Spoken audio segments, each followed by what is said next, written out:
I'm here with Benedict George from Argus Media to talk about the recent raft of EU sanctions that are being implemented in January relating to Russian crude and products. It's a topic at the top of a lot of people's minds at the moment. Benedict, thank you very much for giving us some quick insights on this. It's a massive topic, so quick insights might be difficult, but perhaps you could give an introduction as to who you are.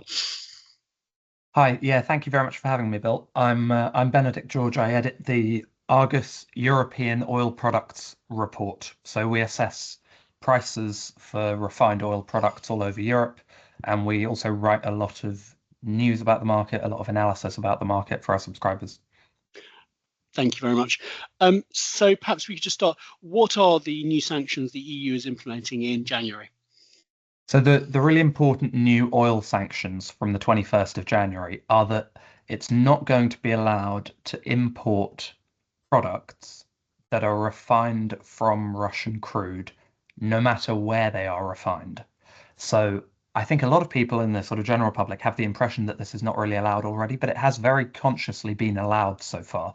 So while the EU and the UK have banned importing crude oil from Russia or importing fuels that are refined in Russia, it's very much allowed so far to import fuels that are refined in India, for example, from Russian crude oil.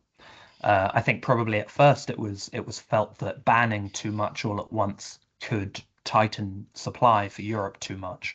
So this has very consciously been allowed, but from 21st of January 2026, as I say, it will not be allowed anymore to import products refined from Russian crude anywhere in the world.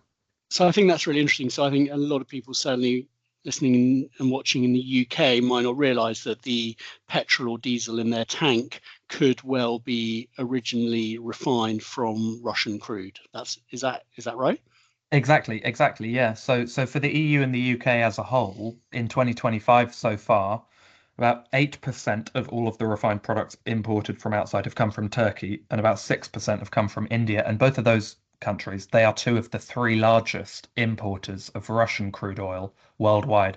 So yes, probably if you've been using diesel or petrol so far this year in Europe, you have been using some that was refined from Russian crude. Interesting. So I guess as you say, they haven't been we haven't had these sanctions so far, and one of the difficulties, as with all sanctions, is in enforcement. I mean, how hard is it going to be to enforce these sanctions? I mean, for example, how hard is it to identify fuels that are made from Russian crude through the value chain? This is the sort of pivotal question, and this raises a lot of eyebrows at first when you start talking about this issue, because if you have a barrel of diesel, there's no kind of chemical signature that tells you that came from Russian crude. I mean, there may be circumstantial indications, but there's no lab test you can do that would conclusively tell you it came from Russian crude. So there's no question of the EU authorities kind of putting any of this stuff into labs when it arrives in the EU. Instead, the methodology for the sanctions is that it relies on satellite tracking of tankers. So the authorities can see when a tanker of Russian crude goes from Russia to somewhere in Turkey, for example, and the authorities can see when a tanker loads some diesel from that refinery in Turkey and brings it back to the EU. And the rule is that if a refinery received Russian crude within 60 days before it loads products for the EU, then that product is considered to have come from Russian crude.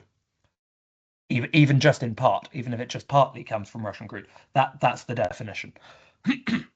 Unless there's a critical sort of carve out, which is that if a refinery can provide evidence that it took Russian crude into production line A, but the products it's selling to the EU come from production line B, as long as it can provide evidence of that segregation, then that's allowed for the EU. And that's a very important detail for big complex refineries that have many different production lines. So how many production lines will be able to rely on that carve out, do you think? There's one really important one. The really important one is the Jamnagar refinery in India, on the west coast of India, run by Reliance, a huge industrial conglomerate. And that's the largest refinery in the world. And it has four separate production lines, each of which is roughly the same size as the largest oil refinery in Europe. So it's absolutely enormous. And that company, Reliance, has already very publicly stated that it is going to take advantage of that carve out. It has already said that the production line that provides products that they export to the EU is no longer taking any Russian crude. So as of 60 days before the sanctions come into effect, which has already passed, we're already in that period, that production line that exports to the EU from that huge refinery, not taking any more Russian crude. And amazingly, the refinery is so big, and the volumes of crude it takes from Russia and the volume of products it sells to the EU are such that it may not need to change those volumes at all overall. It may simply be able to rearrange the volumes within its gigantic refinery. And if you're outside the refinery, the volumes you see going in and out may not change at all. Interesting. So if you're a large and sophisticated operator like Reliance, you may be able to rely on that carve out. I mean, who do you think will be most affected then by these sanctions? Which refiners? So the refiners in Turkey look like the most exposed because the refiners in Turkey are right next door to Russia. So it has been very, given that Turkey has not put sanctions on Russian crude, it's perfectly allowed for Turkish refiners to import Russian crude, and they're right next door, and they're right next door to the EU as well. What the Turkish system has been so far is to import crude oil from Russia, refine it into products which it partly uses domestically and which it partly exports to the EU, and simultaneously to import diesel from Russia, which it uses domestically, which again is perfectly allowed, and to export more of the diesel it produces to the EU. So Turkey, because of its geographical location, is at the absolute heart of this question. And there are three sizable Turkish refineries that are, I think, right now as we speak, debating what their optimal strategy will be to deal with the new sanctions. Interesting. And how well can the EU enforce this? I mean, they I guess they have all the vessel tracking data.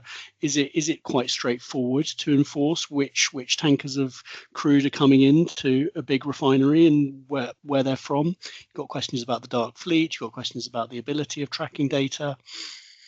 It is, I think, surprisingly straightforward. I think there's a perception maybe among the general public, among the lay public, that this is very mysterious, but it's really quite straightforward because countries like Turkey and India, they haven't banned importing Russian crude. It's perfectly above board and legal that they're importing Russian crude within the price cap set by the G7, which determines what G7 services, freight services, insurance services, etc., will be available to you if you're buying Russian oil at different price levels. So, they comply with these kind of rules. But it's perfectly legal for Indian refiners to import Russian crude. So there's no real reason to there's no real reason to try to obscure that so far.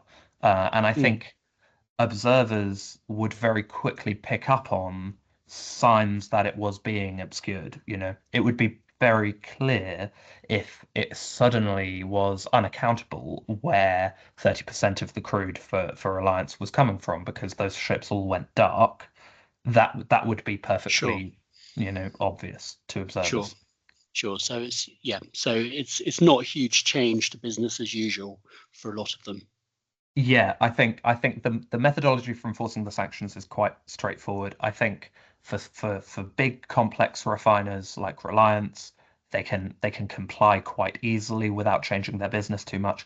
And I think for the Turkish refiners, I think, well, we're expecting probably some balance between those that will chase the European margin for the products by cutting out Russian crude and taking Middle Eastern crude, for example, of which there is a lot more available on the market now since OPEC has returned a huge amount of crude to the international market this year. So probably some balance between those that use more OPEC crude and keep selling their products to the high value EU market versus maybe one or two that continue to take Russian crude and try to sell their products to markets that will still allow it. I think it's really important to bear in mind that keeping on taking that Russian crude, although that Russian crude is cheaper than non-Russian crude because it's been heavily discounted since the start of the war because of sanctions, although that Russian crude is discounted, the economic appeal of taking that Russian crude and trying to sell products into markets like Latin America or Africa, where it will be allowed next year, is not as overwhelming as you might imagine. There are a lot of reasons why that product in Latin America and Africa will have to itself be heavily discounted, not least because Turkish refiners would have to compete with Russian products in those markets. So the Yeah. Turkish refiner, by doing so, it's getting a Russian price for crude, but it's having to accept a Russian price for its product as well. So we think some sort of balance probably between those who choose one path or the other. Interesting. And in terms of price at the pump for European users, I mean, if the rules are enforced, is it going to mean less fuel available for the EU? I mean, I'm hearing maybe not. And is it going to lead to higher prices? Yeah, I think the gut in the sort of at a glance reaction from for a lot of observers is that these sanctions will limit supply for EU buyers even more, on top of all the sanctions we've already had.